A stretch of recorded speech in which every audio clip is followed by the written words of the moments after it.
और इस वक्त की बड़ी खबर आपको बता दें कि नितिन नवीन समेत कई नेताओं की सुरक्षा बढ़ा दी गई है। नितिन नवीन जो कि अब बीजेपी के राष्ट्रीय अध्यक्ष बने हैं, नितिन नवीन को अब जेड श्रेणी की सुरक्षा मिली है। ललन सिंह को भी जेड श्रेणी की सुरक्षा दी गई है। संजय सरावगी जो बीजेपी के प्रदेश अध्यक्ष है, उन्हें भी जेड कैटेगरी की सुरक्षा मुहैया कराई गई है।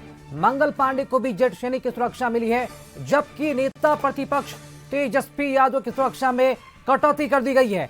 अब Y+ कैटेगरी की सुरक्षा में तेजस्वी यादव रहेंगे और इस लिस्ट में नाम है कांग्रेस नेता मदन मोहन झा, इनकी भी सुरक्षा हटाई गई है। उदय नारायण चौधरी, राजेश राम की भी सुरक्षा हटा दी गई है। अधिक जानकारी के साथ संवाददाता नीरज हमारे साथ जुड़ चुके हैं। नीरज, ये स्वाभाविक सी बात है कि नितिन नवीन बीजेपी के राष्ट्रीय अध्यक्ष बन गए हैं, निश्चित तौर पर सुरक्षा उनकी बढ़ी और बढ़ाई गई है, लेकिन जिनकी सुरक्षा घटाई गई है, क्या पूरी वजह सामने आ रही है, क्या पूरी खबर निकल कर आ रही है सामने? बिल्कुल, देखिए, ये एक बड़ी बात होती है कि जिस पद का लोग उपयोग करते हैं उस पद को लेकर के सुरक्षा बढ़ाई जाती है। तो ऐसे में बीजेपी यानी कि भारतीय जनता पार्टी के राष्ट्रीय अध्यक्ष नितिन नवीन बने हैं, तो नितिन नवीन को जेड श्रेणी की सुरक्षा दी गई है। इसके अलावा जदयू के ललन सिंह हैं, उनको भी जेड+ की सुरक्षा दी गई है। और भारतीय जनता पार्टी के बिहार बीजेपी प्रदेश अध्यक्ष संजय सरावगी, उनको भी जेड श्रेणी की सुरक्षा दी गई है। मंगल पांडे बिहार सरकार में स्वास्थ्य मंत्री हैं, उनको भी जेड+ की सुरक्षा दी गई है। लेकिन वहीं अगर बीजेपी विश्व की पार्टी एक तो बनी है, लेकिन जिस तरह से बिहार में जो विपक्ष की पार्टी है उसकी सुरक्षा में कटौती कर दी है। तेजस्वी प्रसाद यादव जो हैं वो नेता प्रतिपक्ष हैं, उनकी सुरक्षा में Y+ की सुरक्षा दे दी गई है।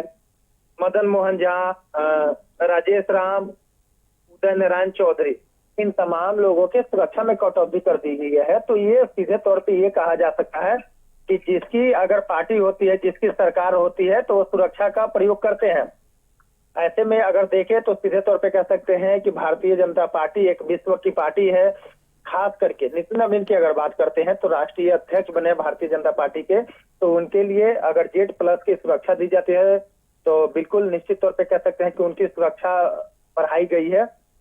मंगल पांडे, संजय सरावगी, ललन सिंह, ये तमाम लोग सरकार के अंग हैं, लेकिन विपक्ष के सुरक्षा व्यवस्था में कहीं ना कहीं कटौती की गई है। बिल्कुल, और यही बड़ा सवाल उठ रहा है कि आखिर विपक्ष की सुरक्षा यहाँ पर कमी क्यों की गई है और तेजस्वी यादव को Y श्रेणी की सुरक्षा दी गई है, आखिर इसके क्या मायने हैं और इस पर कितना वार पलटवार देखने को मिलता है, ये भी देखना होगा। शुक्रिया नीरज, खबर पर जानकारी के लिए आपका।